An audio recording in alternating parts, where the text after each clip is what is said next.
Hello and welcome to the ALGO Football Tactics channel. Today's analysis will be about the Champions League game between Real Madrid and Manchester City.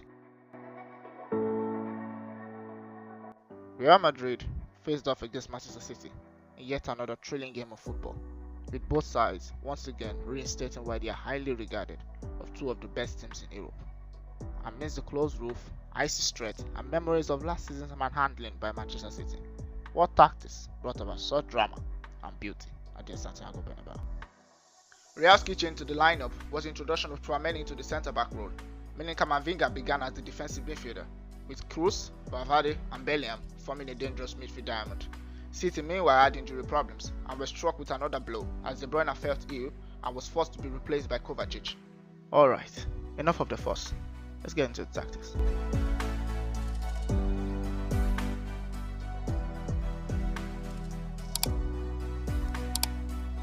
Real from goal kicks would mainly split the centre-backs either side of Lunin, with City interestingly rarely pressing in the front two. Haaland would mainly pick up one of the centre-backs, either Rodrygo or Tchouaméni depending on the ball side, while cutting the passing lane to the other centre-back. Rather than in their usual 4-3-1-2 diamond shape, Real mostly built up in a 4-2-3-1 with Valverde operating as the right winger. This prompted City to change their pressing shape from a 4-4-2 to more of a 4-5-1. This was to their advantage as they could mitigate against the central overload of the 3 versus 2, which the 4-2-3-1 would have had against the 4-4-2, and also limiting the passing options for the centre back on the ball and using the touchline as an extra defender.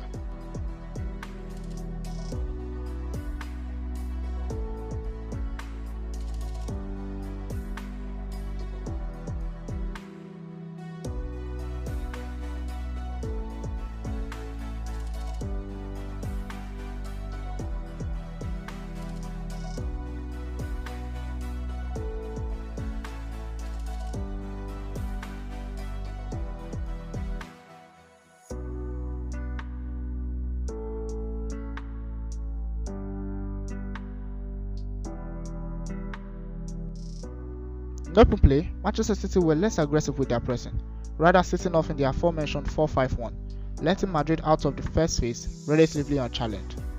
Madrid, on the other hand, found some ways to out City with their limited possession, especially down the right side, where Valverde, Camavinga and Carvajal caused major problems to the defense.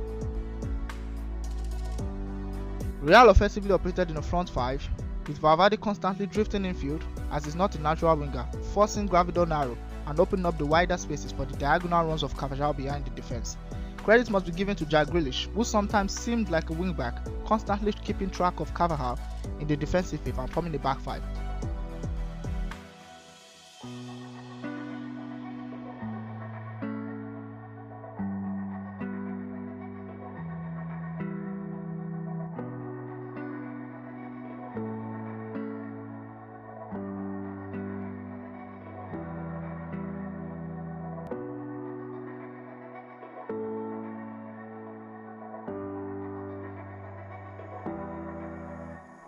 Two areas Real Madrid could have exploited Man City further, which were underused. One, the use of the crossfield passes. Secondly, whenever Manchester City tried to press in a 4-4-2, gaps appeared between the lines that could have been taken advantage of with the right movements, combinations and quick passes.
Manchester City started the game strongly and went ahead very early, before completely losing control, before recovering, then partly losing control again.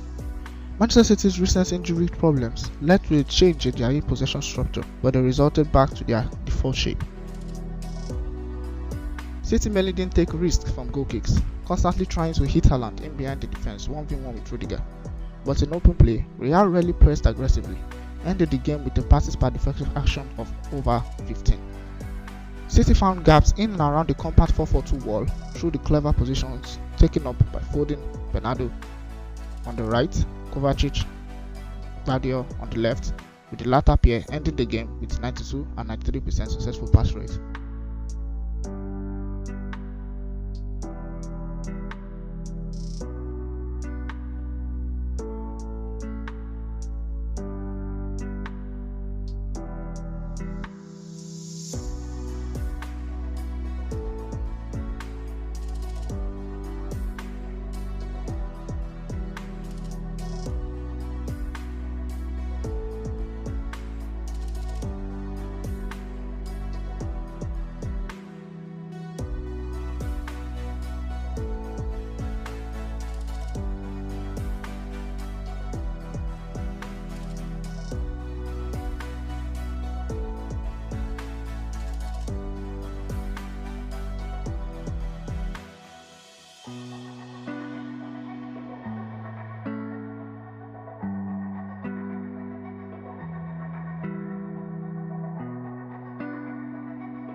Man City have adapted in some ways in recent games when searching for goals, most times utilizing a front six, but most importantly having a quality player behind Haaland in zone 14.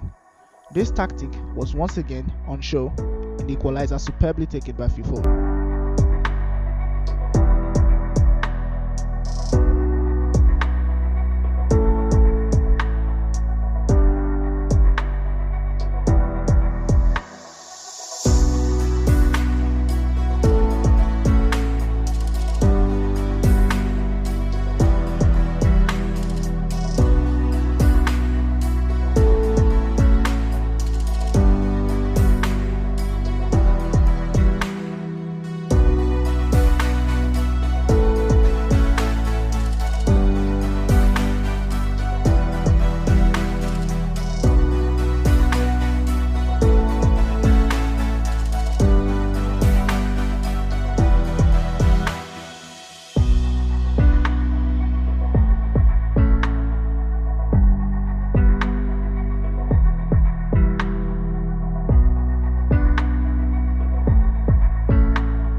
UCL delivered yet another classic to be remembered for quite a long time.